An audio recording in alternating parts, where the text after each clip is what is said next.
Coklat kita, humor Sufi, pasti nikmat. Assalamualaikum warahmatullahi wabarakatuh. Cincin merah, merah atau jingga itu? Ungu? Merah ini. Batu apa? Batu apa? Batunya nggak penting, Gus.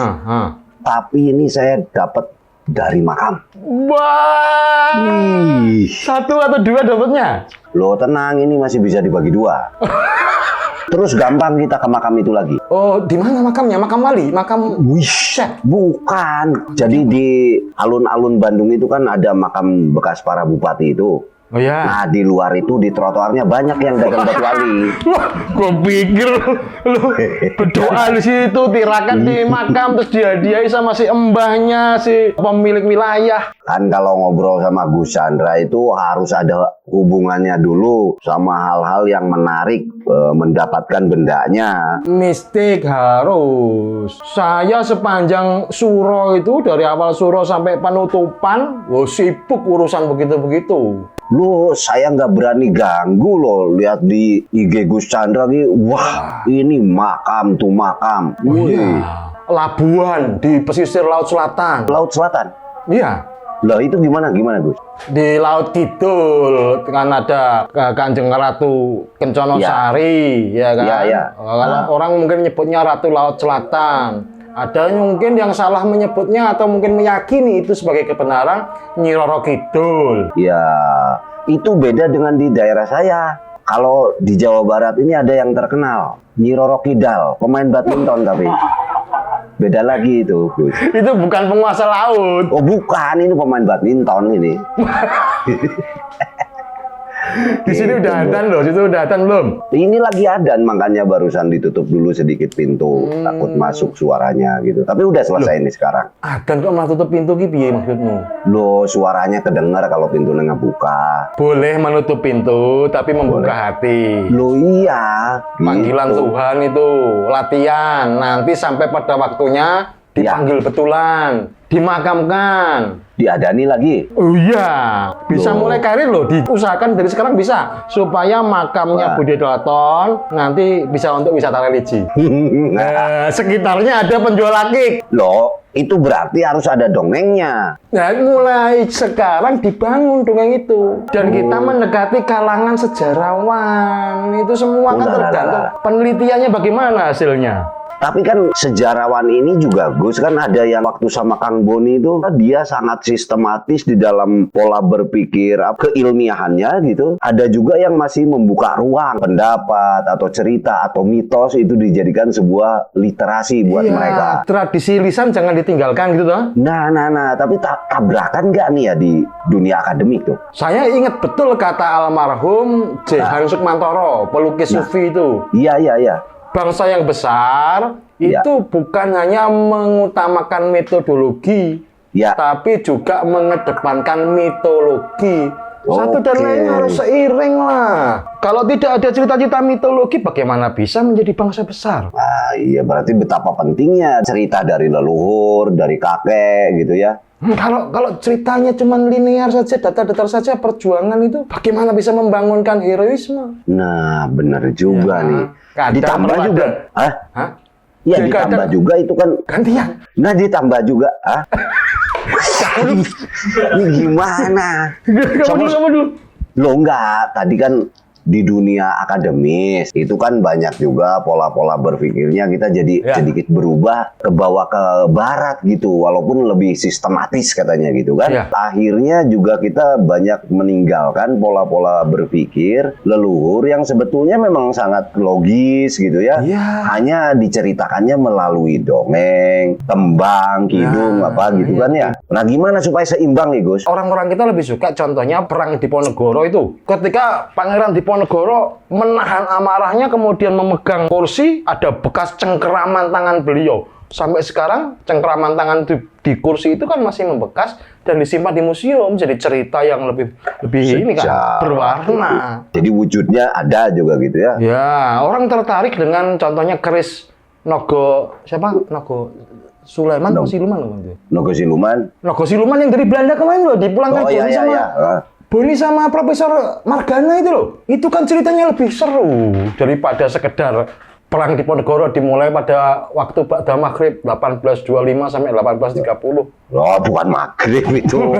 Ya, Itu bukan, ya. tahun itu. Oh, tahun. Ya, ya. Maghribnya ya pasti sholat. Sejarah perlu diceritakan dengan gegap gempita, dengan gembira, dengan melankoli tertentu supaya bisa lebih hidup itu ceritanya kan? Lah makanya, loh itu udah ada kontaknya. Oh, udahlah, deretan guru-guru besar itu, profesor, doktor tuh semuanya berteman sama. Apa iki? Aku sih cuman teman-temanku ya lulusan madrasah. Oh iya. Lebih ke ilahian. Loh. Boni Triana sudah diundang, pernah. Kang Lutfi Jawa Timur yang meneliti makam sudah pernah. Betul, arkeolog batu nisan gitu ya. Batu nisan. Nah, iya. Terus Mas Mike Susanto yang itu. Iya, karikatur. Pakarnya Mice kan kemarin kartun. Iya. Mike. Oh iya. Mike Susanto yang itu loh, kolektor lukisan, koleksi lukisan presiden. Iya. Nah, lingkaran-lingkaran itu kan semuanya berteman sama saya. Wih. Ada juga Profesor S. Margana. Nah, ini yang menarik. Ya. Loh, diundang lah. Oh iyalah, pastilah. Kita perlu juga legitimasi dari beliau bahwa kita ini dua orang ini sepasang host Sumeruf ini makhluk bersejarah. Nah, supaya kita setara di dalam fee-nya pembagian gaji Gus.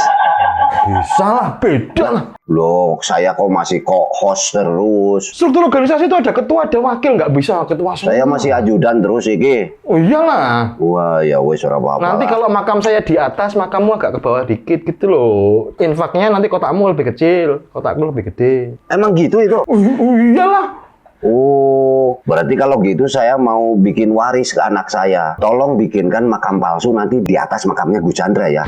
Ambil infaknya. Oh. Nggak boleh memperdagangkan agama itu nggak boleh.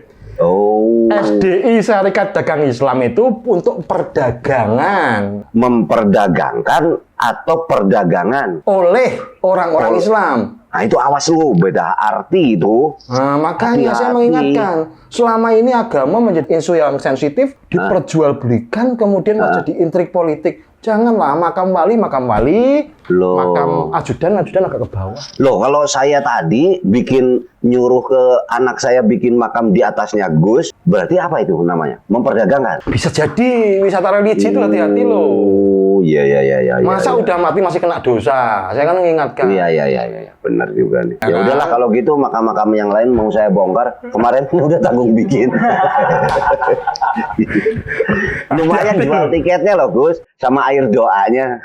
Hati-hati loh, itu fenomena hari ini. Banyak Oke. Kang Luffy menemukan makam-makam panjang baru itu. Nah, konfirmasinya supaya lebih kuat, kita mengundang sejarawan. Profesor S.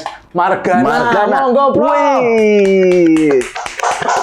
Assalamualaikum. Wah, ini loh. Ini yang membedakan orang biasa sama guru besar tuh di rambut itu. No. Begitu mau ngundang Profesor Margana, saya langsung potong rambut saya. Nah, disaingi yo. Iya. Soalnya loh, Bro, depan-depan mulai rontok loh, Bro. Oh ya, ini sampean itu kan futurist. Makanya Futurist? botaknya ngarep dhisik. Nek aku Di kan depan. botaknya buri. Sejarawan. Mikirnya masa lalu gitu. Loh, tapi itu ciri-cirinya punya status di dalam kepemerintahan. Yang begitu tuh disebutnya kepala bidang. Kepala bidang. Iya. Kepala bidang itu. Iya. Ada juga kepala seksi, tapi jarang-jarang kepala yang seksi ya. Ya. Nah, Bidang Ada apa ini kok saya dipanggil ini? Ini loh, Prof. Ini loh, masalah penting. Kami ini kan dalam sejarah kebangsaan Indonesia tidak terlalu banyak berperan. Tapi melihat fenomena hari ini, belum tentu berperan pun nanti di masa depan, siapa tahu kami bisa jadi berperan. Kan bergantung dari cerita, narasi yang disusun, Prof. Nah, rekomendasi dari seorang sejarawan, bagaimana agar seorang Chandra Malik dan Budi Dalton bisa menjadi sejarah. Oh gitu. Sebetulnya jadi sejarah apa enggak itu kan tergantung sejarawannya. Nah itu. Jadi sejarawan itu adalah pemegang otoritas untuk menciptakan pahlawan, menciptakan pecundang, menciptakan tokoh-tokoh baru dalam sejarah gitu. Jadi saya bisa aja milih tokoh-tokoh tertentu untuk saya jadikan hero baru. Sejarah. Tolong Prof. Chandra Malik pahlawan, Budi Daratan pecundang. Nanti ditambahin nggak apa-apa wes. Jejak pecundang dan jejak pahlawannya itu harus ditinggalkan dulu. Oh, perlu jejak. Iya. Iyalah, direkonstruksikan jejak-jejaknya itu. Wah. Kan harus mati dulu. Boleh duluan, Bud. Nanti aja ya, apa, Bud? Kalau di undang-undang kepahlawanan nasional itu kan yang bisa diajukan pahlawan kalau sudah mati dulu. Sama hidup belum bisa. Iya.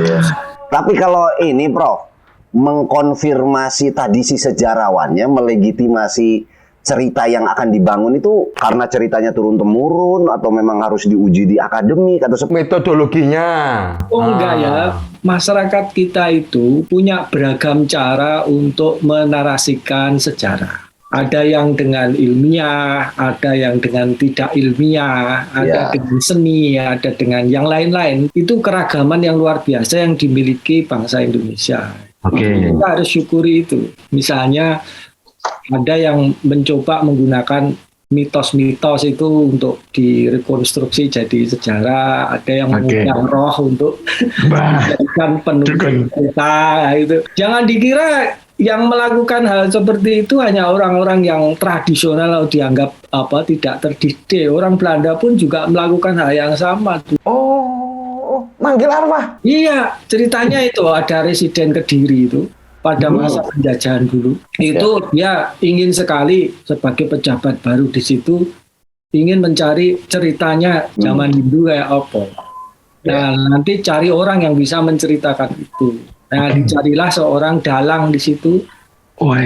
Cuman di dalang itu, saya itu hanya dalang, bisanya cerita, tapi kalau sejarah saya tidak tahu. Tetapi saya bisa menceritakan sejarah itu dengan cara mengundang roh namanya Ki Butolo Coyo. Butolo Coyo kemudian diundang oleh si dalang ini, diwawancarai, yang kemudian jadi babat Kediri itu. Ya. Loh, jadi babat. Iya, babat Kediri itu didasarkan pada wawancara dengan roh itu. Itu menurut kata pengantar di babatnya itu yang itu. Jadi itu orang Belanda pun yang dianggap terpelajar, dianggap selalu rasional orang Barat, itu juga memperbolehkan jalan itu. Bahkan mereka yang menerbitkan babat Kediri dalam bentuk bahasa Jawa cetakan gitu. Maksud dan tujuannya si orang Belanda itu untuk membelokkan sejarah kita, ben samsaya orang genah, atau mereka juga mempercayai itu? Ya memang sebagai orang baru, kalau pejabat dulu harus bisa memahami wilayah dan masyarakat yang dipimpinnya. Dia akan mencari cara apapun untuk mempelajari masyarakatnya itu. Nah, salah satunya kalau masyarakat zaman itu ya metode penceritaan narasi ya seperti itu ya diikuti. Oh, itu kekayaan ya. Itu bisa menjadi bagian dari kekayaan sejarah kita ya. Jadi kalau sekarang di zaman kemudian ada yang mewarisi caranya Ki Dalang tadi, itu potensi budaya masyarakat Indonesia. Banyak yang merasa memiliki kemampuan-kemampuan seperti makanya itu. Kok Budi Daratan sering mendatangkan arwahnya Siliwangi. Bisa waktu itu nyalon wali kota Bandung, arwahnya siapa yang datangkan? Oh, banyak.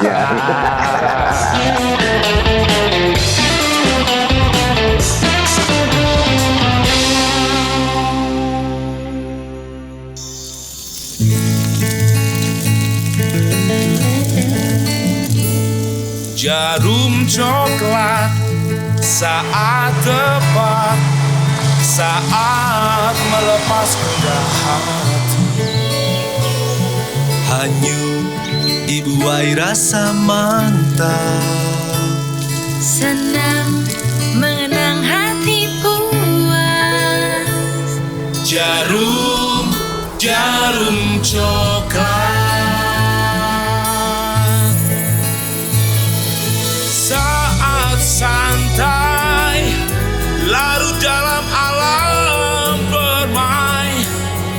Suasana seimbang tepat, jadi nikmat jarum coklat. Jarum coklat.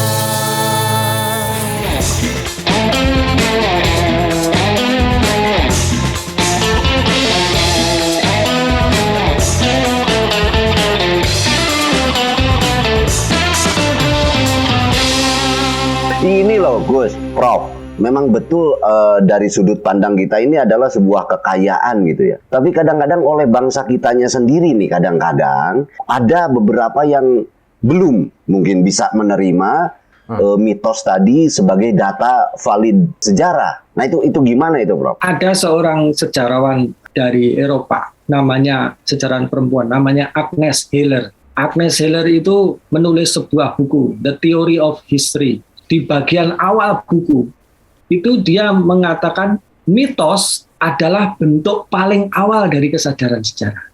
Wah, keren banget ini.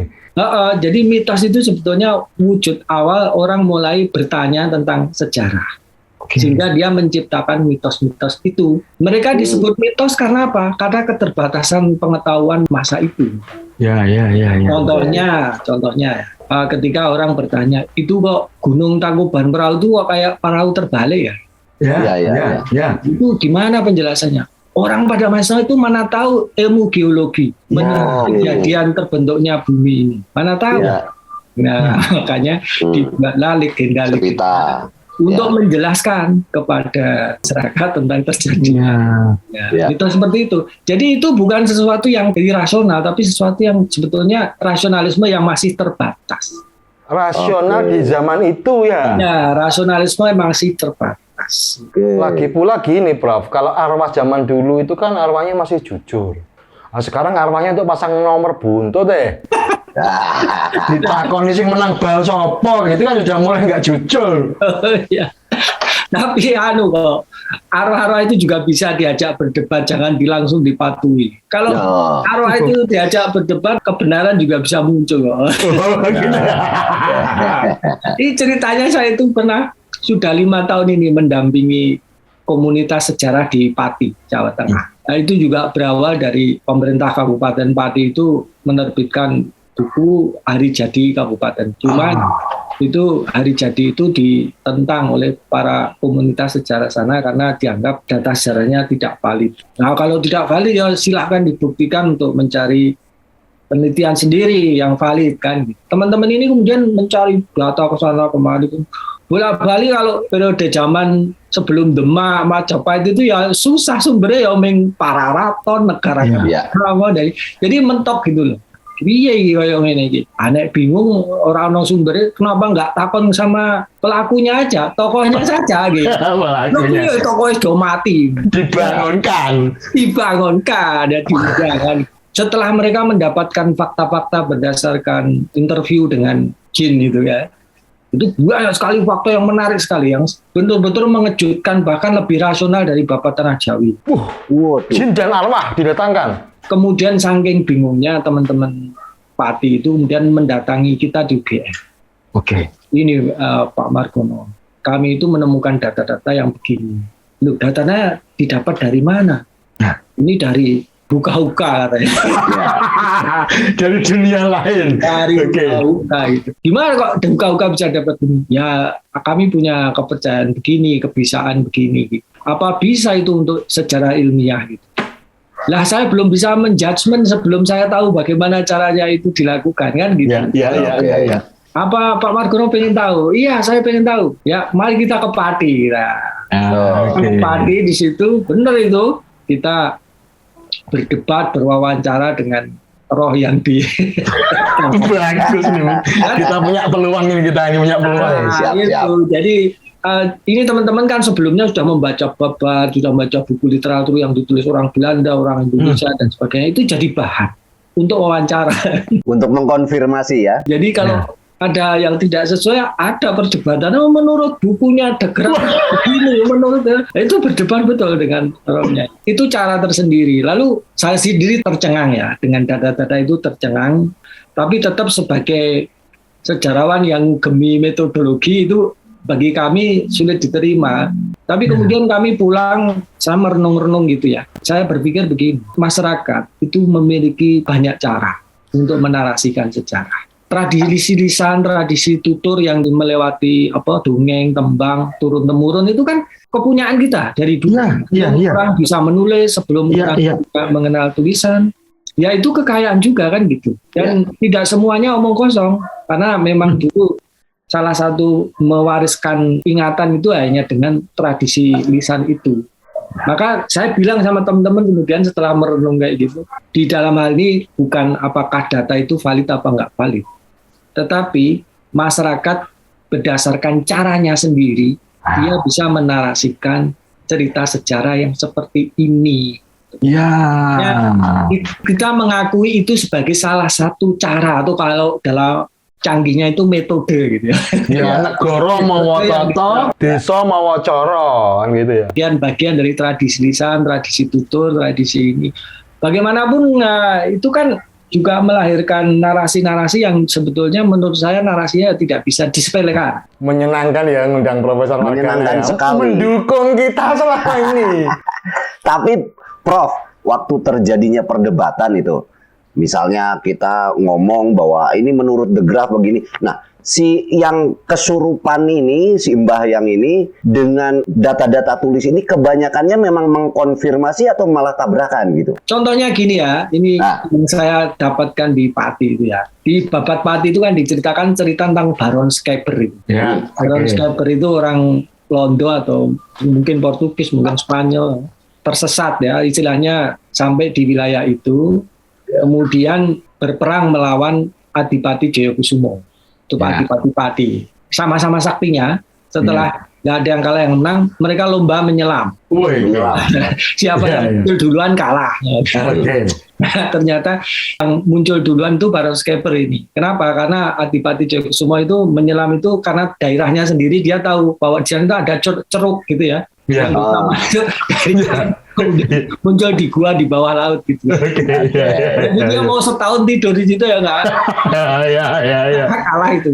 Kalah itu akhirnya setelah kalah maka sudah ada perjanjian. Sopo sing kalah dadi abdiku kan. Akhirnya Baron Schreiber ini kalah akan jadi abdinya Bupati Jayakusumo. Tapi dia malu. Kan saya wong Londo kok dadi abdine wong pribumi ya. Ya. Agar menutupi malunya, dia mengubah dirinya menjadi kuda putih. Oke. Nah, gitu kan. Itu kan kemudian salah satu fakta yang diceritakan di Babat. Ya. Betul-betul ada itu di Babat Pati diceritakan seperti itu.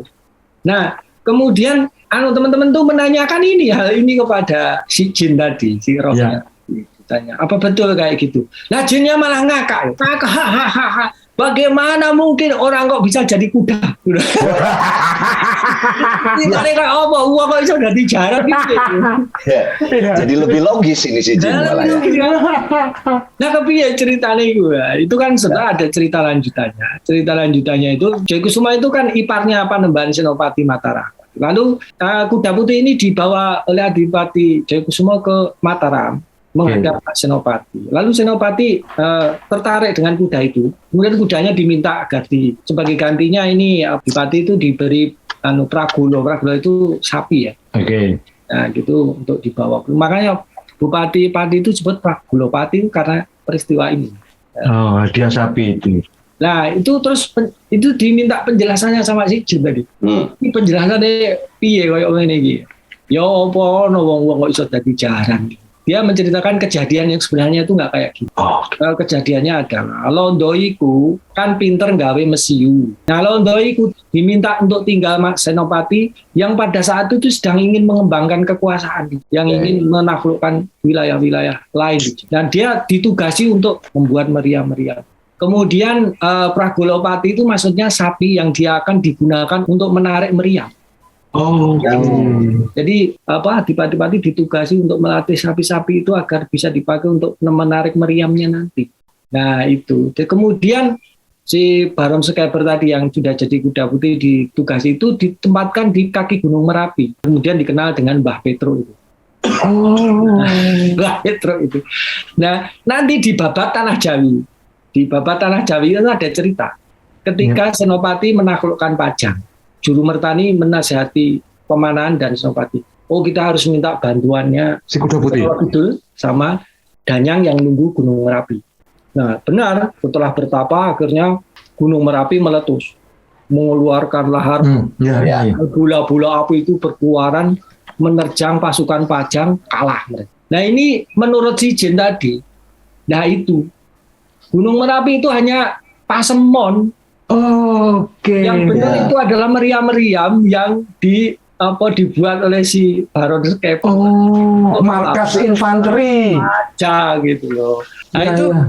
itu menurut mereka. Jadi menurut saya itu penjelasan itu lebih logis dari Iya. jadi kuda tadi. Ya, mungkin si Baron Skeper ini berjuluk si kuda putih kan gitu ya. Seperti berjuluk Gajah Mada, berjuluk nama-nama binatang tak pada zaman itu. Wong Londo kan kulitnya putih, jadi makanya asosiasinya dengan putih. Dulu waktu itu Gunung Merapi meletus itu kan asapnya keluar kayak berbentuk kayak Kiai Petruk gitu. Iya. Wujudnya kayak asapnya itu kayak berbentuk, itu yang disebut Mbah Petruk gitu. Nah, ternyata menurut data sejarah dari Haji Dekrat itu, di Mataram itu dulu ada orang bule kulit putih yang bernama Pedro. Oh, Nah, Pedro. Pedro jadi Petro. Orang Ya, yang jadi utusan Hanyokrowati menghubungi Belanda untuk membangun rumah dagang di Jepara. Lengkapnya Juan Pedro Italiano. Nah, Pedro gitu kan sampean ngomong Pedro karo Pedro omongnya beda. Mirip-mirip ya. Iya. Kadang ra iso ngomong Pedro dengan Pedro. Petro, ya. Nah, kayak gitu. Nah, ini hanya salah satu contoh saja. Cara yang mistis dan ternyata ada logikanya juga. Ada membantu kita berlogika apa betul orang mau perang terus bertapa tiba-tiba Gunung Merapi meletus mengeluarkan bola api dan sebagainya. Cara narasinya ini yang Nah, perlu orang ya. Jawa itu kan sukanya pasemon. Pasemon. Iya, segala sesuatu itu nek dianggap tidak baik atau diselubungkan, digawe pasemon men ra ketok nyata gitu. Oke, iya. Wong Panembahan Senopati itu kan raja Islam. Ya. Kerajaan Islam. Nek minta tolong jin itu benar apa ora? Ya. Jaluk tolong orang kafir benar apa ora? Betul. Ini kan wong dianggap wong kafir. Ya. Nek menurut kuwi nek wong anak putu membaca sejarahnya itu elek apa kan? Ya. Makanya karena elek ya dipasemon. Dibangunlah narasi. Justru pertanyaanku si Jin itu tadi berdebat dengan para guru besar. Jin itu lulusan mana Jinnya itu? PSG-nya dari mana? Belanda apa dari mana itu? Enggak, itu kan ada kepercayaan, mungkin jenengan lebih paham ya. Nek wong Islam ini ada istilahnya korin gitu ya. Keren.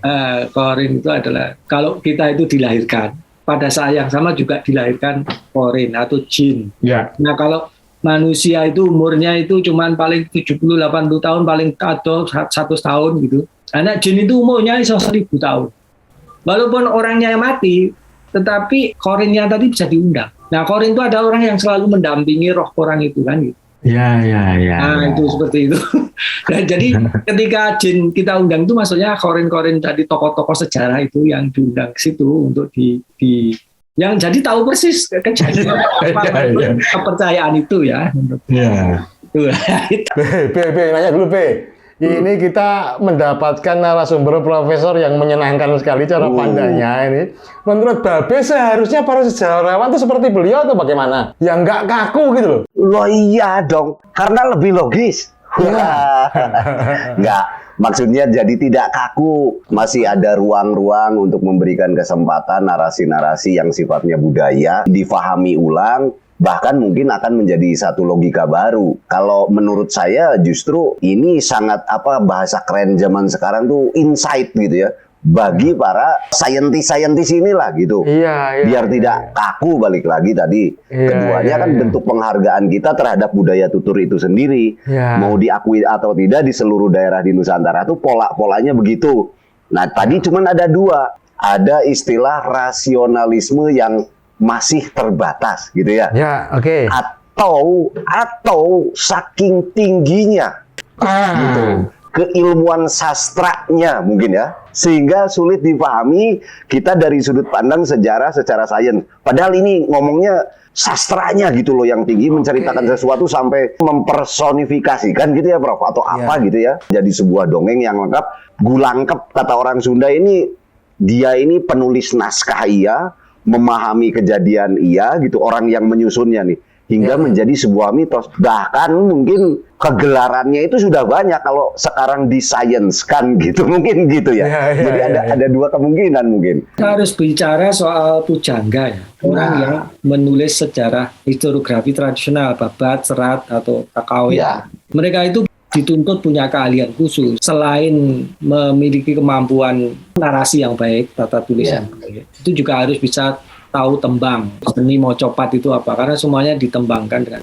Kenapa? Karena pada waktu itu orang yang literate, orang yang bisa membaca itu huruf Jawa itu terbatas. Sehingga kalau tulisan itu ditembangkan, orang nggak perlu baca, dengerin udah ngerti ceritanya. Ya. Cara memasyarakatkan narasi sejarah pada masa itu ya dengan tembang itu ditembangkan. Ya. Saya dulu kenal sejarah Solo itu ya dari Wasito atau Pakubuwono. Bisa Dipuro, ya. Ya, seperti itu. Dan ada satu karakteristik dari historiografi tradisional seperti Babat seperti ini, yaitu sebagai puja sastra. Puja sastra.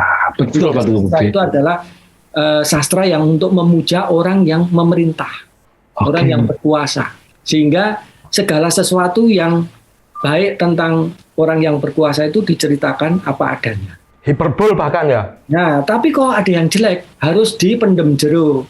Mikul duel mendem jero istilahnya. Iya, iya. Artinya jangan sampai ketahuan begitu saja. Maka kalau ada hal-hal yang jelek itu dibuat itu tadi pasemon seperti itu. Iya. Nah, oleh karena itu kalau kita membaca Babat, naskah, kita bertemu dengan pasemon yang kadang-kadang malah nggak masuk akal kayak gitu. Iya. Berarti itu si pujangga sedang menerapkan metodenya. Oke, iya. Nah, jadi jangan dibilang pujangga nggak punya metode sejarah. Ya. Mereka sedang menerapkan metodenya supaya dia tidak menyakiti sang raja yang berkuasa. Atau raja tidak berkenan, dia bisa kena hukuman. Dibunuh, dieksekusi bisa ya? Bisa dieksekusi, bisa terjadi seperti itu. Iya. Nah, seperti itu. Ya, kalau kita menemukan cerita-cerita baik itu di Babat maupun tradisi tutur yang semakin rumit, semakin nggak masuk akal, oh berarti ada sesuatu behind itu. Harus semakin digali. Makin digali. Sebenarnya seperti apa? Maka dia harus diletakkan pada konteks masa itu. Persoalan nanti mendapat pengakuan atau tidak dalam definisi sejarah secara dunia itu persoalan berikutnya ya, Prof ya. Enggak, setiap masyarakat punya tradisi sendiri dalam menarasikan sejarah dan variasi itu menjadi kekayaan, kita hormati gitu. Tapi tradisi akademik tetap terus dijalankan. Jadi dua-duanya bisa jalan.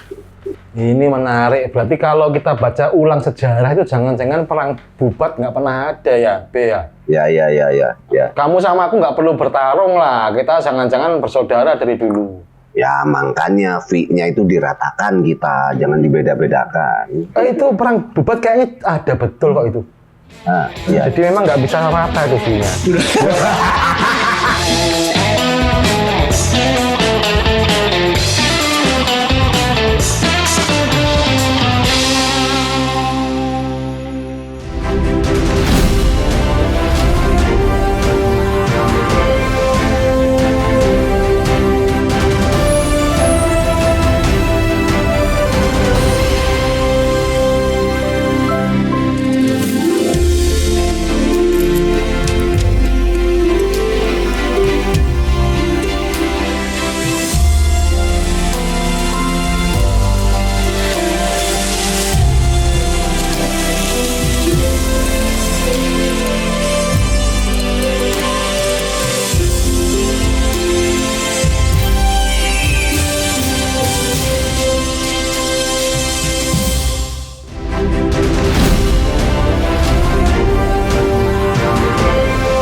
Gimana Prof itu berkaitan dengan apa ya? Kidung Sundayana atau apa itu isinya juga apakah seperti yang tadi pasemon-pasemon gitu di dalamnya atau tegas dia menceritakan kejadian-kejadiannya? Ya, saya kira itu juga menurut Profesor Aris Munandar, arkeolog dari Jakarta, itu memang sastra ya, sastra yang diletakkan pada peristiwa sejarah dan lingkup secara tertentu.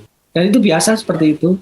Karena yang penting untuk bisa masyarakat itu mempercayai atau agar fungsional. Jadi sastra itu begitu fungsional dalam masyarakat maka dia harus diletakkan pada konteks sejarah yang konkret.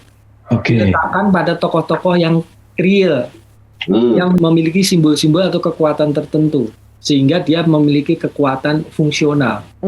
Jadi seperti itu. Jadi misalnya kalau tiba-tiba ada satu tokoh yang tidak tercatat dalam dokumen sejarah atau apa, itu berarti tadi lagi-lagi si pujangga sedang bermetode. Oke. Ketika itu maka ditanya tujuannya apa? Ya. Tujuannya setiap ciptakan sastra itu kan ada tujuannya gitu. Ya, Mau membuat puisi, mau membuat novel, cerpen itu ada tujuannya, ada misi yang ingin dibangun. Ya. Setiap sastra itu yang sering nggak digali oleh. Kenapa sih menciptakan Kidung Sunda? Tujuannya untuk apa sih sebenarnya? Kidung Sunda kan sebetulnya untuk memuja juga itu apa? Putri Pajajaran itu menggambarkan wanita Sunda yang itu memiliki karakteristik yang suci, loyal, cantik, dihormati, respected dan sebagainya pada masa itu juga. Di samping ditempatkan pada konteks persaingan antara Pajajaran dan Majapahit. Saja saya si penulis pasti orang yang bagian dari Sunda, bagian orang Sunda, sehingga dia menempatkan konteks itu sebagai kontestasi superioritas budaya, superioritas budaya dan politik harus dipahami dari sana. Bicara soal tokoh-tokoh, Prof, banyak orang bercerita bahwa Wali Songo itu satu periode. Tapi ada juga yang bilang bahwa mereka itu hidupnya masing-masing, zamannya tidak pernah ketemu. Itu mensikapinya bagaimana, Prof? Lagi-lagi sampai saat ini sumber tentang Wali Songo itu berasal dari dua sumber saja. Satu, tradisi tutur, yang kedua dari historiografi tradisional tadi. Tradisi tulis dalam bentuk historiografi tradisional. Setiap tulisan, setiap tradisi tutur kembali kepada awal itu punya tujuan tertentu. Ada fungsional, ada agar sastra itu cerita tentang wali itu fungsional dalam masyarakat. Dan cerita-cerita tutur itu dihadirkan dalam periode yang berbeda juga. Nah, orang yang menghadirkan cerita-cerita tutur tentang Wali Songo umumnya itu datang dari abad 19. Tua abad 18. Walaupun tokohnya mungkin benar ada, tapi narasi tentang Wali Songo itu banyak kreasi dari abad 18 dan 19. Banyak kreasi? Banyak kreasi artinya diciptakan atau dibangun kembali, direkonstruksi lagi dari turun-temurun. Tapi jarak antara hidupnya Wali Songo sendiri dengan yang mengkreasi, mereproduksi narasi itu berjauhan. Dan orang yang hidup mereproduksi narasi baru itu punya kepentingan di masanya. Di zaman dia menceritakan kembali wali ini, saya sedang menghadapi satu situasi. Malah misalnya Putu Wijaya mengarang Mahabharata, konteksnya zaman Orde Baru. Kayak gini lah. Jadi kita paham kalau penulis itu bagaimana dia saya ingin membuat semacam metafora-metafora, ingin atau menyajikan kembali tabu-tabu atau ajaran-ajaran yang mungkin sudah hilang, ingin dikembangkan di situ. Atau saya sedang menghadapi masyarakat yang sangat kolot banget nih, sangat sulit diislamkan, nggak mau disuruh jadi orang baik, nggak mau gitu. Buatlah cerita tentang wali yang begini dulu. Artinya tidak dalam satu periode masa hidup pun tidak apa-apa ya. Yang penting fungsional. Fungsional, yang penting karya sastra itu kalau dulu dibuat tuh sebagai agar punya fungsi nyata pada masa. Nah sekarang yang penting buat hiburan kan. Penulis yang benar, yang baik ya biasanya dia harus tahu tujuan, fungsi dan tidak perlu meributkan candra sengkalanya yang berbeda angka tahun lahir dan wafat ya. Itu berbeda lagi kepentingannya ya. Tiap zaman itu punya kepentingan yang berbeda dengan zaman sebelumnya. Orang-orang di zamannya Demak, Majapahit itu banyak kepentingan dagangnya karena mereka negara maritim itu. Beda dengan Mataram. Mataram itu didirikan pendirinya adalah dinasti petani, maka perlu banyak legitimasi agar diakui gitu. Membuat cerita-cerita yang aneh-aneh yang membuat seolah-olah keturunan Mataram itu orangnya sakti-sakti, ambo-ambo, keturunan dewa, keturunan nabi, keturunan wayang, keturunan apa saja yang Raja Brawijaya dan sebagainya. Karena apa? Karena miskin legitimasi. Karena dia hanya petani kok. Oke. Siapa yang mau percaya dengan keluarga petani untuk jadi raja, maka dia harus membuat narasi-narasi bahwa mereka keturunan. Jadi, nah itu adalah narasi yang dibangun di Mataram ketika krisis politik di Kartosuro. Jadi Kartosuro itu mulai mengalami ancaman legitimasi karena VOC mulai menguat, banyak pemberontakan, banyak keturunan-keturunan yang ketidakkompeten diragukan. Jadi dinasti itu diambang kehancuran di masa Kartosuro itu. Sehingga Pakubono II memerintahkan untuk menulis Babat Tanah Jawi versi sendiri dengan begitu banyak cerita-cerita yang sifatnya legitimatif itu. Mistisme dimasukkan lebih banyak porsinya ya. Agar sastra itu fungsional, rakyat kembali percaya kepada pemimpinnya, memiliki kekuatan melawan Belanda dan sebagainya. Memperkuat kekuatan mental para dinasti Mataram melawan Belanda. Oke.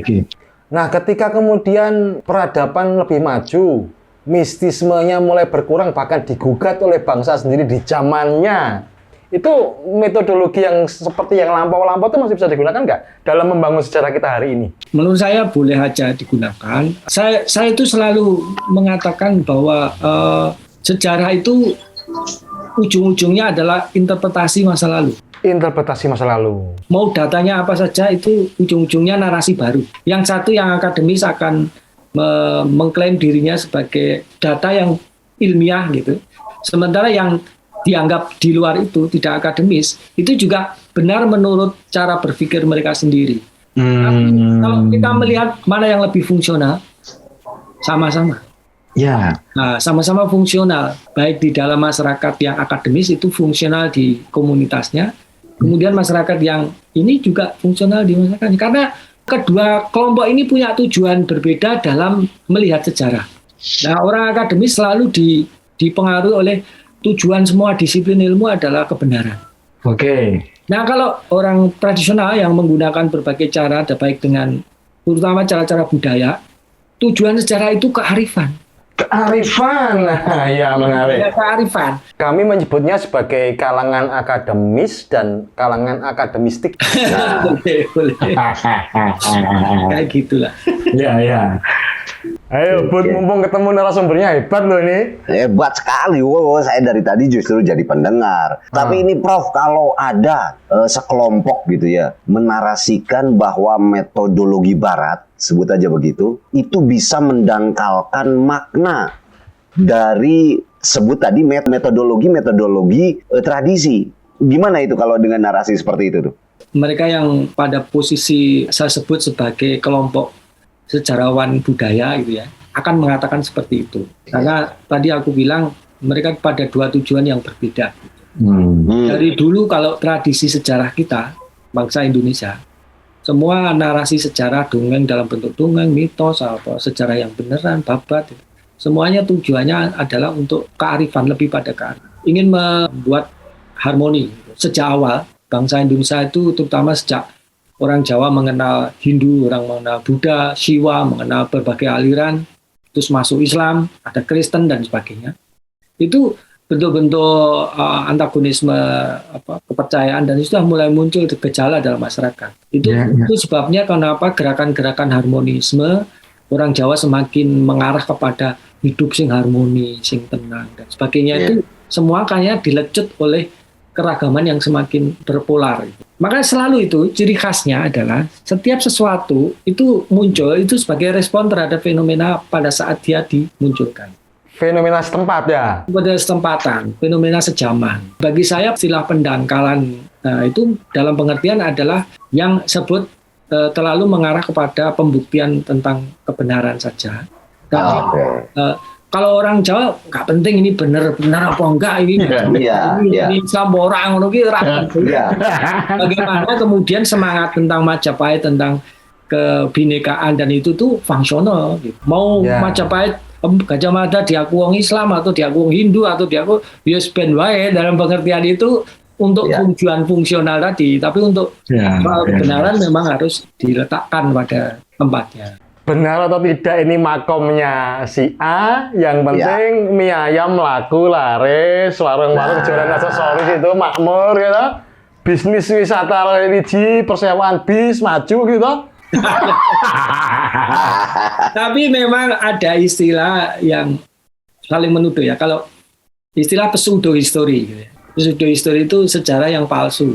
Dalam hal itu ya tuduhan-tuduhan terhadap interpretasi yang berlebihan yang didasari pada fanatisme berlebihan terhadap keyakinan dan sebagainya. Sedang melahirkan sejarah-sejarah yang sebetulnya tidak didasarkan fakta tapi mengabdi kepada penafsiran subjektif tadi. Bukan juga kearifan ya, Prof. Jadinya bisnis. Bukan, itu julik gitu ya, karena ingin menjadikan dirinya viral atau ingin jadinya jadi seorang tokoh atau ingin penting di kelompoknya atau apa dan sebagainya. Ya, itu yang kita nggak respect ya. Kita harus tanggapi dengan fakta-fakta sejarah. Oke, kalau tujuannya bukan kebenaran, bukan pula kearifan, tapi semata-mata ekonomi atau semata-mata politik, itu perlu ditentang ya, Bro. Nah, ini belakangan ini kan banyak warisan Hindu itu diislamkan kan gitu, tapi tentu. Ini hal-hal yang seperti ini yang kita harus hadapi dengan dokumen-dokumen atau data-data sejarah yang valid. Berarti Majapahit itu, Brawijaya Wekasan, Brawijaya 5 itu mau moksa atau enggak ya sebenarnya enggak betul-betul penting ya, Bro? Yang penting. Yang penting bagaimana transisi antara Majapahit ke Islam itu ingin diharmonikan. Ya, itu kan sebetulnya situasi yang penuh konflik berdarah transisi itu. Tetapi orang Jawa tidak ingin ditonjolkan itunya. Yang ingin ditonjolkan adalah bagaimana sebetulnya orang Jawa itu dengan pemikiran yang terbuka, lebar, bisa menerima. Brawijaya akhirnya dibayat Sunan Kalijogo untuk masuk Islam, itu adalah bentuk cara damai, metode yang diterapkan pujangga masa lalu untuk menjelaskan transisi itu agar tidak jadi masalah kemudian hari. Ini Kang Budi yang baru rame, baru viral nih, mumpung ada sejarawan, saya mau nanya. Apa nih? Joko Tingkir tuh betul-betul ngombe dawet ya? Nah, Waktu itu jadi dawet atau gimana? aduh. Sing iso Mas Budi nek ingin jawab.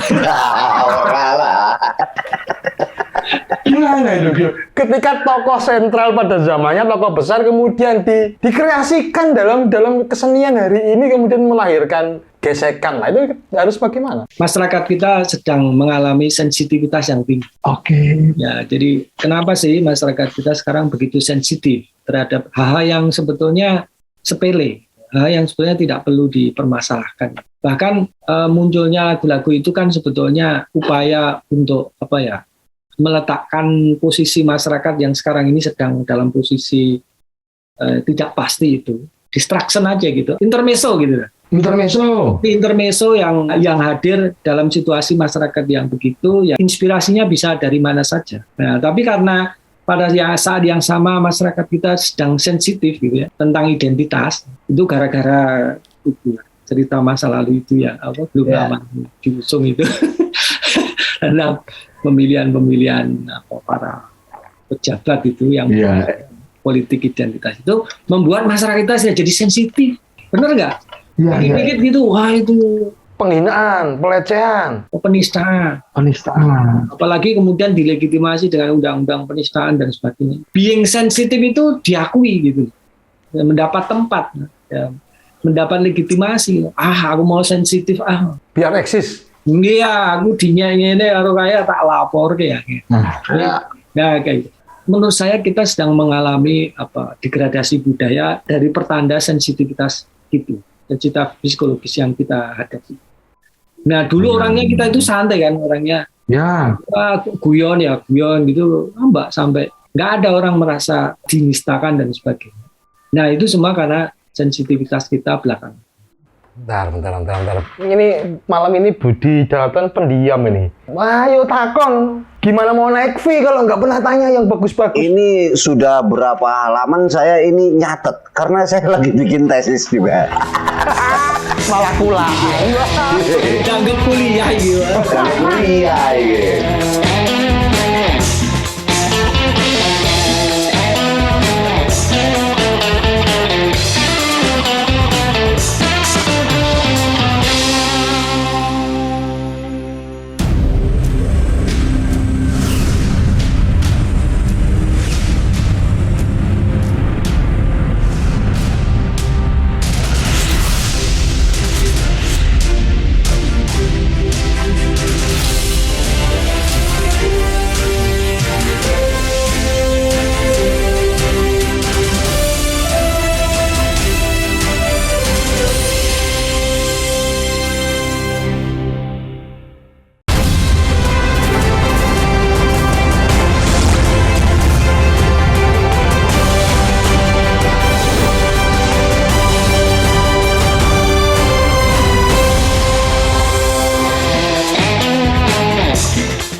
Prof, kalau ini agak-agak belok sedikit, tapi kalau di masyarakat Sunda itu banyak beberapa sejarawan atau bahkan konteks budaya itu tidak pernah tertinggal dengan istilah ya narasi yang disebut sastra jendra. Oh, Jawa juga ada, Wetan. Nah, justru itu. Sastra jendra di dalam konteks kesejarahan itu seperti apa memandangnya gitu? Itu kembali kepada tradisi tulis kita atau tradisi sastra kita di masa lalu. Selalu ada kutub-kutub biasa lah. Itu ada kutub-kutub yang mewakili satu kepentingan tertentu. Oke. Terutama kalau yang dulu itu kepentingan legitimasi itu kuat sekali. Ya, sebetulnya kalau sastra itu kan buah tangan atau buah pikiran para pujangga, bukan buah pikiran para pemimpinnya itu sendiri. Oh ya, oke. Jadi kalau ada sebuah karya sastra, isinya memuja-muja atau nasihat-nasihat tentang bagaimana pemimpin yang baik, astagfirullah dan sebagainya. Itu sebetulnya pada masanya sastra itu ditulis, pasti sedang mengalami krisis kekuasaan itu. Ada menemui pemimpin yang otoriter, menemui pemimpin yang tidak kompeten, menemui. Justru yang ditulis di Hastabrata itu yang tidak dipenuhi oleh pemimpin pada zaman itu ya. Pengennya ideal seperti ini. Jadi nasihat itu diperlukan kan untuk menasihati orang. Kritik sebenarnya itu ya. Iya, nasihat itu muncul karena ada yang perlu dinasihati kan gitu. Iya. Kayak gitu. Jadi semakin karya sastra itu semakin deduktif gitu, yang menggurui, banyak piwulang. Abad 19 itu adalah periode di mana banyak diterbitkan ratusan naskah piwulang. Ya, dari Keraton Surakarta, Yogyakarta itu, di Cirebon dan semua itu bentuknya piwulang. Entah itu berdasarkan Islam, entah itu berdasarkan tradisi budaya Jawa, maupun nilai-nilai lain yang luhur. Semuanya diangkat. Nah, itu menunjukkan bahwa abad 19 ada yang disebut Kolotido itu. Kolotido, krisis kekuasaan. Krisis kekuasaan, krisis moral, dan sebagainya. Sehingga yang muncul pada masa itu adalah ajaran-ajaran atau sastra-sastra didaktif, sastra-sastra piwulang. Tapi justru itu disebut sastra yang bermutu ya? Ya bermutu karena isinya nasihat, tapi sebetulnya fungsinya untuk menasihati. Bahkan untuk mengkritik penguasa ya. Berarti kalau hari-hari ini karya sastra itu baik-baik saja, penuh cerita-cerita yang tidak bermutu. Kepemimpinan malah sedang baik-baik saja ya. Itu mungkin soal ketajaman melihat ini ya. Ketajaman sastrawan melihat situasi. Kalau dulu jelas pujangga itu orang yang spesial lah gitu ya. Orang yang harus memiliki kepedulian yang besar, memiliki kemampuan esoterik yang kuat, dan punya harkat moral yang tinggi gitu. Karena dia betul-betul didudukkan, difungsikan sebagai penjaga moral, penjaga segala sesuatu nilai-nilai yang baik itu. Sehingga memang tugas dia ya untuk melakukan hal-hal seperti itu. Nah, sekarang kan sastrawan profesi. Jadi tidak sebenarnya. Jangan mengatakan Chandra Mali tidak punya moral loh. Jadi kalau tadi fungsi sejarah zaman dulu itu kan bukan lebih kepada kebenaran atau lebih kepada kearifan atau kebijakan. Nah, dengan munculnya di Sunda, Jawa Tengah, Jawa Timur, bahkan di Bali, naskah-naskah sastra genre apapun, ada sastra genre Hayuningrat, ada sastra genre Butakala, ada banyak sekali. Tapi semuanya mengajarkan nilai-nilai bijak. Bisakah disimpulkan pada saat itu penguasa atau apapun sedang tidak bijak gitu, sehingga munculnya kepentingan nilai-nilai ini untuk dikembalikan gitu. Indikasi bagi sejarawan itu petunjuk. Jadi kalau kita belajar sastra dan kita ingin mengetahui melacak bagaimana kondisi saat sastra itu dilahirkan, nah maka kalau mulai banyak muncul sastra-sastra yang kayak gini berarti ada indikasi. Mencari bukti-bukti mengenai keadaan masyarakat pada masa itu. Nah, misalnya Ronggo Warsito menulis Zaman Edan, Serat Edo itu yang menggambarkan segala sesuatu yang absurd gitu ya, yang bertentangan dengan nilai. Itu memang Surakarta abad 19 itu rajanya sudah dikooptasi oleh kolonial. Tidak punya kekuasaan real. Dia hanya berkonsentrasi pada aktivitas budaya dan senang-senang, pesto-pesto. Ya dengan berbagai pertunjukan, minuman, pesta lah, ya tahu sendiri zaman itu. Demikian juga pejabat-pejabat di level bawah di desa-desa itu sudah jadi mandor-mandornya perkebunan londo. Ya.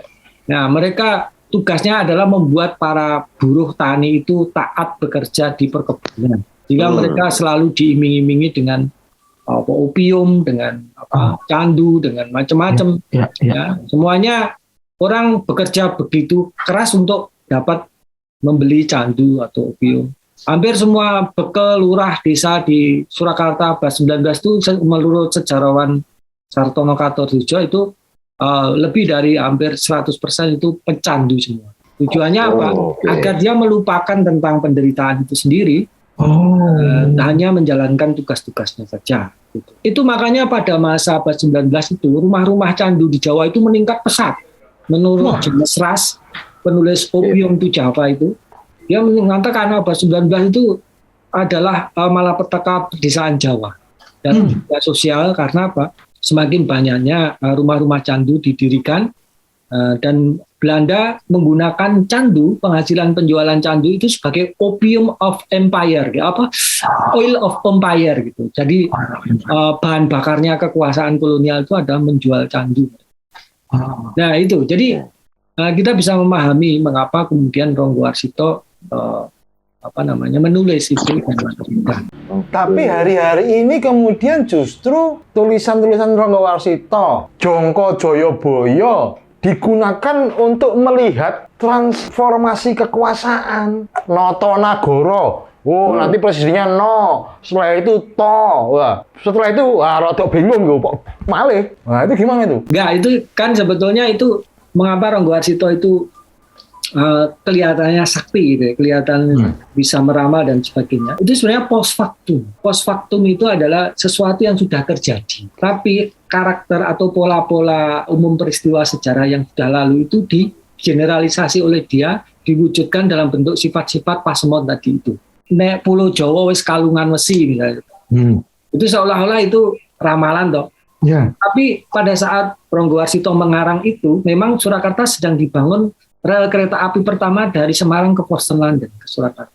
Oke. Nah, dan itu sudah direncanakan akan disambung dari Surakarta sampai ke Jakarta, Batavia sana sampai ke Banyuwangi gitu. Jadi Jawa wis kalungan wesi itu memang maksudnya adalah ketika Jawa mau dibangun rel kereta api. Jadi post factum sudah ada. Kalaupun belum terwujud semuanya, itu sudah ada dalam kebijakan kolonial. Di mana Ronggo Warsito hidup pada zaman penjajahan itu sudah tahu di koran, di berita, di apa yang dikatakan oleh pejabat itu sudah tahu. Terus penggunaan Jongko Joyoboyo untuk kepemimpinan itu sebenarnya seperti yang kita harapkan pembacaan sejarah begitu atau bagaimana? Ya, tetap aja itu upaya esoterik yang luar biasa dan juga dengan metodologi yang sangat baik yang diterapkan oleh Ronggo Warsito di dalam kepandaiannya merunut pola yang terjadi dalam sejarah. Dari perjalanan sejarah dari zaman Majapahit dulu sampai masa hidup dia. Nah, kalau pola-pola itu dari sifat-sifat dari setiap zaman itu bisa didefinisikan dengan baik, maka dia bisa meramal nanti akan begini, akan begitu. Ketahuan pola itu tadi ya? Nah, itu yang disebut Karena siklus tadi ya. Dalam akademik itu filsafat sejarah, historical prophecy atau ramalan sejarah itu bisa diciptakan dengan melihat pola-pola yang sudah terjadi. Jadi ono penguasa korup, ngono pasti kok di jungkengke kekuasaane ngono ki wis pola umum berarti nggih. Kita nemui pejabat sing ngono pasti jatuh. Jadi gathok-mathok itu metodologi ya, Prof? Ya, wong Jawa itu kan niteni. Nah, salah satu metodenya orang Jawa itu titenono. Niteni. Nanti nek ono ngene engko ngene. Ono ngene engko ngene. Apalagi Bud, apalagi? Wah, ini saya lagi nulis ganggu terus kayak Gu Chandra. Tapi zaman sekarang lah kondisi kekinian tuh ada yang meyakini bahwa sejarah masa lampau itu sebagai pembuka untuk terbangunnya sebuah kehidupan baru di masa datang gitu. Artinya pada saat kita harus memilah sejarah yang tadi tanda kutip tadi saya lupa istilahnya apa itu sejarah palsu itu. Bagaimana kita bisa memahami bahwa ini sejarah ini palsu loh sebenarnya. Karena palsunya itu dibuat abad sekian misalnya gitu. Nah untuk memilah itu, kita khawatir kan nginjeknya di sejarah palsu, sehingga kedepannya juga akan malah lebih berantakan gitu. Gimana cara memilahnya itu? Selama ini udah terlanjur ke nginjek sejarah palsu. Nah Ya, gitu. kalau palsu itu kaitannya dengan data-data sejarah. Data. Kalau mitologisasi itu adalah memetaforakan suatu peristiwa dengan peristiwa yang lain untuk tujuan menyembunyikan, menghaluskan sebagai sikap bijak terhadap peristiwa. Kalau ini orang mencari satu legitimasi tertentu seolah-olah ilmiah padahal nggak ilmiah, gitu. Dengan cara memanipulasi atau membuat overinterpretasi terhadap data yang ada. Satu data yang sangat kecil sekali itu kemudian digeneralisasi menjadi untuk mengklaim yang lebih besar lagi. Misalnya, di zaman Majapahit, ekskavasi di Trowulan ditemukan kepingan uang emas bertuliskan Arab. Lalu kemudian dari itu orang menyimpulkan, oh Majapahit negara Islam, ini buktinya ada. Nah, kayak gitu. Nah, itu kan sebetulnya bagaimana hal yang bukti yang sangat kecil sekali, yang masih debatable.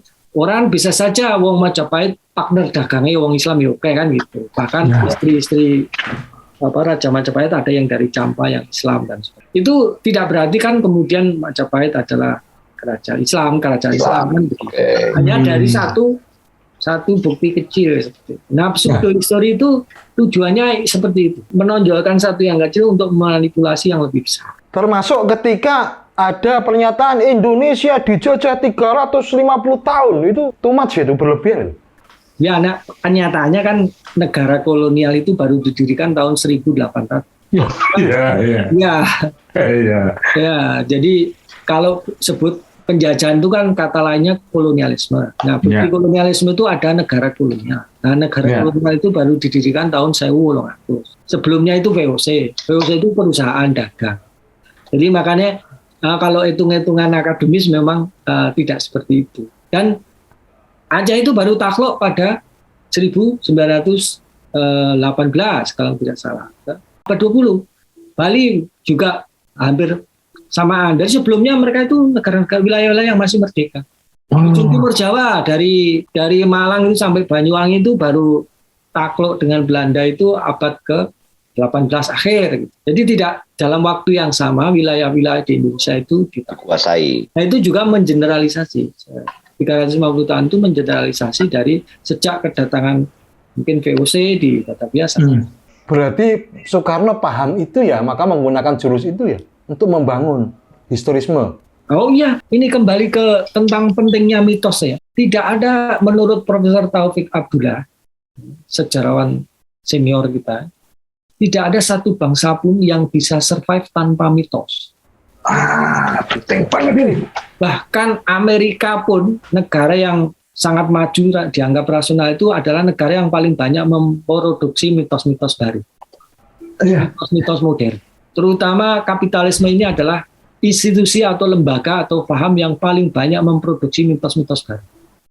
Ini apa? Kowe nek ra nganggo jin, kowe ora modern. Mitos ora.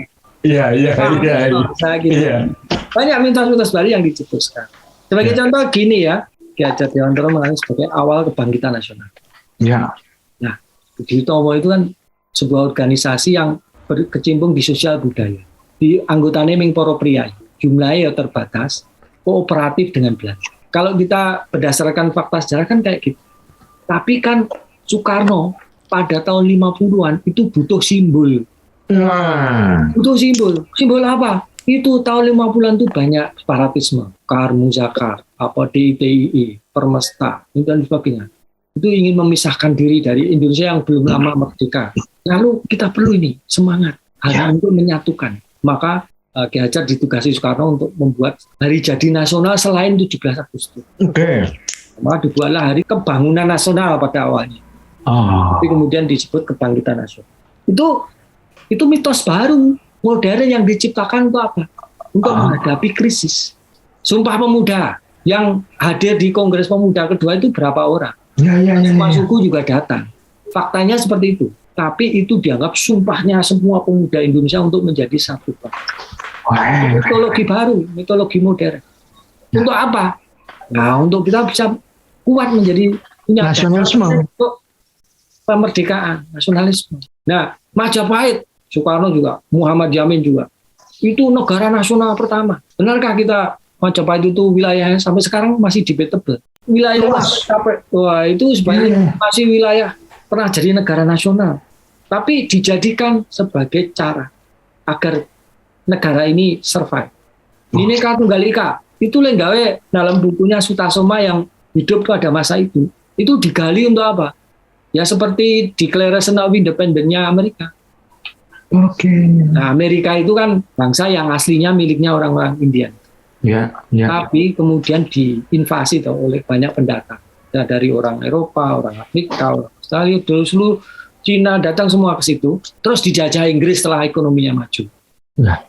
Nah, kemudian mereka melawan, ingin mendirikan satu nation state. Nah itu bangsa nggak punya tanah kok pengen bikin nation state kan gitu. Makanya mereka harus menggali nilai-nilai yang bisa dianggap, maka nilai-nilai yang dipakai yang Declaration of Independence itu tentang kemanusiaan hak asasi itu, di mana itu nilai semua orang manusia dijadikan. Nah, itu mitos baru. Mitos baru. Ya mitos baru karena kan orang Amerika itu kan pendatang nggak punya tanah, tanahnya wong Muslim tapi diklaim ingin jadi satu nation sendiri. Iya. Nah, jadi itulah, jadi mitos-mitos ini Gus, Mas Budi itu akan terus diproduksi dan direproduksi. Reproduksi. Nah, reproduksi mitos itu penting, terutama untuk menjaga mentalitas, semangat kita itu supaya terus nasionalisme itu terus tidak kendor. Terus kalau kita menghadapi sesuatu zaman baru di mana kita belum memiliki mitos bersama, maka akan diproduksi mitos baru. Oh. Jadi ingat-ingat saja semua mitos dari sejak zaman Majapahit sampai sekarang itu pasti munculnya itu karena masyarakat menghadapi krisis. Atau era baru ya, Bro. Oh, jadi jangan disepelekan mitos itu. Masyarakat. Termasuk Super Semar berarti ini. Ya. Itu juga hal-hal yang betul. Itu aslinya piye itu, Bro? ya itu yang bisa menjawab hanya Tuhan sama Soeharto. Soekarno sudah menyatakan di pidatonya. Super Semar dikiranya itu adalah penyerahan kekuasaan, bukan. Super Semar dikiranya itu ada pidato. Gimana Kang Budi? Gimana? Kalau saya jadi ini di zaman sekarang ya, Prof, kesulitan untuk menyamakan persepsi itu. Tadi begini, ada satu yang saya tangkap berkaitan Indonesia dijajah Belanda 350 tahun. Sudut pandang sejarawan atau para akademisi itu kan sudah berpikir ulang berkaitan yang pertama itu datang VOC berubah menjadi kolonial, lalu faktanya 1918 baru diduduki secara sempurna dan lain-lain. Nah ini kan di kalangan akademisi mungkin sudah menggali lagi lebih dalam. Tapi narasi yang dibangun oleh negara itu masih tetap yang Indonesia dijajah Belanda 350 tahun. Nah, ini kesulitan untuk merubah itu tuh bagaimana? Karena menurut saya ini jadi melemahkan spirit gitu ya bagi generasi berikutnya. Itu ada namanya saya sebut kemandekan historiografis. Kemandekan historiografi nasional. Sejak kita merdeka, itu baru sekali saja pemerintah mensponsori penulisan sejarah nasional yang terrealisir, yaitu Sejarah Nasional Indonesia jilid 1 sampai 6 yang diketuai oleh 3 orang itu, Nugroho Noto Susanto, Marwati Junet Posponegoro, dan Profesor Sartono. Itu diterbitkan tahun 75. Sampai sekarang belum muncul lagi sejarah nasional. Jadi sejarah yang state sponsorship itu belum pernah muncul. Kemudian pada masa Ibu Megawati itu muncul Indonesia dalam arus sejarah 9 jilid. Tapi itu bukan sejarah nasional, tapi sejarah Indonesia. Bahkan Profesor Taufik Abdullah sebagai editornya tidak menamakan itu sejarah nasional, tapi Indonesia dalam arus sejarah. Nah, artinya ya, dan penulisnya bukan hanya sejarawan, tapi juga ada politikus, ada ahli hukum dan sebagainya. Sehingga itu tidak bisa dipandang sebagai handbook gitu ya, buku pegangan induk sejarah nasional. Nah, padahal penelitian bidang sejarah zaman Pak Sartono itu menulis itu, Pak Sartono sendiri belum doktor, baru 69 profesor memulai proyek itu belum doktor. Dan sekarang ini doktor sejarah di seluruh Indonesia sudah ratusan. Artinya apa? Disertasi tentang sejarah Indonesia sudah dihasilkan begitu banyak, belum tesis, belum skripsi gitu ya. Belum penelitian di jurnal-jurnal, artikel itu banyak sekali. Dan itu belum mampu diserap di dalam penulisan secara nasional. Baru yang bisa menjelaskan keinginan Mas Budi tadi. Iya, iya, Situasinya iya. sudah begini, tapi kok dalam kurikulum pendidikan dan pengajaran sejarah kok masih yang lama-lama. Iya. Ya, itu saya bilang itu ada kemandekan dalam historiografi secara nasional. Setiap kali sejarawan dikumpulkan, debat tok metodologi. Waduh. Sejarah nasional mau ditulis seperti apa? Gitu. Kalau ngobrol yang barusan untuk perbaikan sejarah, gitu ya, penulisan sejarah nasional baru, itu sebetulnya kalau ditunjuk itu lembaganya tuh apa itu yang salahnya gitu, yang perlu dikasih masukan. Harus ada sejarah nasional yang baru nih karena banyak penelitian dan lain-lain gitu. Negara itu apa? Ya, Negara itu banyak uang kok untuk mensponsori penelitian sejarah atau penulisan buku sejarah yang baru untuk kepentingan negara itu sendiri. Tidak ada satu negara nasional pun di dunia ini yang tidak punya sejarah nasional. Bangsa ini ketika lahir tidak langsung jadi warga negara yang baik. Sehingga untuk bisa mendidik menjadi warga negara yang baik, sejarah itu menjadi penting karena mereka harus tahu ceritanya negara ini berdiri itu dengan cara apa, seperti apa, bagaimana kita mendirikan negara ini. Semua negara mengajarkan itu, semua negara mengajarkan sejarah itu, dan tidak pernah akan dimatikan sejarah itu karena apa? Generasi yang baru akan terus lahir kan? Gitu. Ya. Generasi itu pasti lahir dengan buta sejarah. Ya. Nggak mungkin langsung paham sejarah gitu. Itu pentingnya mengapa sejarah itu terus harus diajarkan karena setiap generasi itu harus memiliki pemahaman baru tentang sejarah. Nah, sekarang ini ya menurut saya ya kalau kita memiliki versi sendiri, kita ingin menghadirkan narasi yang berbeda dari sejarah itu malah sebenarnya lebih terbuka kan. Karena masyarakat akan punya pilihan-pilihan yang banyak untuk membaca sejarah. Oh, artinya kembali pada pilihan masyarakat mau membaca produk penulisan sejarah versi yang mana ya, Prof? Yang penting sejarah itu tidak dipepesuni, sejarah yang ditulis dengan kepentingan tertentu, kepentingan terselubung atau kelompok, apalah politik. Ya. Soal ini loh, Bud, pernah kamu kan menyajikan informasi ke saya kan, di rumah kan ada si A ini ternyata satu zaman sama si B, sama si C, sama si D, padahal orang yang sama. Oh ya. Itu gimana, Prof? Dulu itu memang ada orang yang sama dalam satu kurun zaman gitu yang namanya berbeda-beda di wilayah-wilayah lain, Prof. Kegelarannya berbeda, misalnya di Jawa Barat disebut ini, Jawa Tengah disebut ini gitu. Semuanya kan didasarkan pada basis tradisi tutur dan tradisi tulis yang tradisional. Itu yang pertama. Yang mereka tidak memiliki pedoman yang seperti akademis sekarang yang cara kita menganalisa itu kan cara membaca kita akademis sekarang kan. Ya. Dulu gitu. Terus kemudian itu fokus kita, pedoman kita tadi itu tentang kebenaran, tentang benar apa enggak ini kan gitu. Ya. Padahal orang dulu nulis sejarah itu bukan penting benar apa enggak. Itu apa orang. Ya, bagus, baik atau tidak. Yang akan ditinggalkan, diwariskan dari buku sejarah itu. Bahkan mereka memanipulasi peristiwa tertentu dari yang sebenarnya ke peristiwa yang lain gitu. Contohnya gini, Pakubuwono I itu nama mudanya Pangeran Puger. Dia itu bukan keluarga dari permaisuri. Jadi dalam tradisi Jawa dia tidak berhak menjadi raja. Bukan putra mahkota. Bukan putra mahkota. Sehingga ketika dia memberontak melawan sepupunya sendiri, Amangkurat III itu, dia berhasil atas dukungan VOC. Jadi bisa jadi raja di Surakarta karena diusung VOC. Oke. Dengan cara memberontak. Nah, tapi dia butuh legitimasi supaya dia dianggap pemimpin yang sah.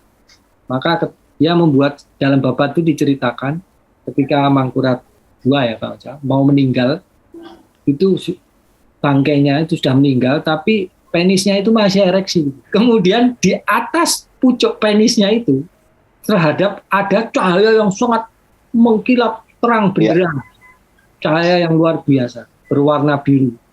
Nah pada saat itu yang lihat hanya Pangeran Puger. Pangeran Puger tahu bahwa ini adalah wahyu ke Prabu. Wahyu raja. Karena dia udah meninggal, wahyunya itu akan loncat. Supaya wahyu kerajaan ini tidak hilang, maka harus diselamatkan oleh Pangeran Puger. dengan cara apa? Dicucuk pakai mulutnya. Oh, Kan Luger ki nyucuk penis amang kelas 1 sing ada cahaya itu. Lalu Waduh. masuk dalam tubuhnya. Nah, itu untuk menyatakan bahwa dia sudah mendapat wahyu keprabuan. Jadi saya legitimate jadi raja. ya, ya, ya, Tapi ya. cerita sebenarnya kayak gitu enggak. Yang sebenarnya itu karena dia memberontak dibantu VOC, dinobatkan jadi raja oleh VOC. Nah, oleh karena itu si pujangga dengan bijak menarasikan itu supaya si raja tadi tidak malu, tidak dianggap sebagai pemberontak dan sebagainya. Oh, Dengan cara Hmm. yang menyindir. Hmm. Oke, dia legitimate jadi raja. Jadi yang penting kearifannya tadi. Banyak contoh itu di cerita-cerita aneh kayak gitu. Di Babat Tanah Jawa itu yang sebetulnya di balik itu ada cerita-cerita. Ini memperbarui cara pandang kita terhadap sejarah ya, Kang Budi. Ini nggak akan ada habisnya, Wong. Beliau ini dulu toh kecilnya tuh cita-citanya di dalam. ya, jadi dalam loh. Ceritanya sampai subuh gak mari-mari gak ramu-ramu. Mengungkap rahasia yang gagal. Latar belakang beliau itu bapaknya keluarga petani dan priai, Ya. ibunya keluarga dalang, seniman, berpadu Ya. menjadi sejarawan itu, Profesor Ya. Margana itu. Wis ra ono hubungane wae.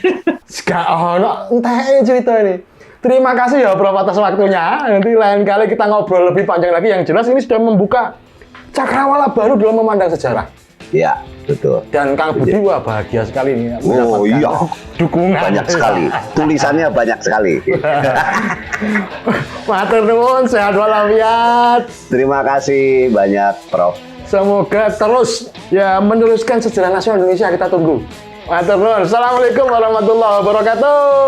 Ya, terima kasih banyak, Coklat Prof. kita, humor sufi, pasti Pasti nikmat.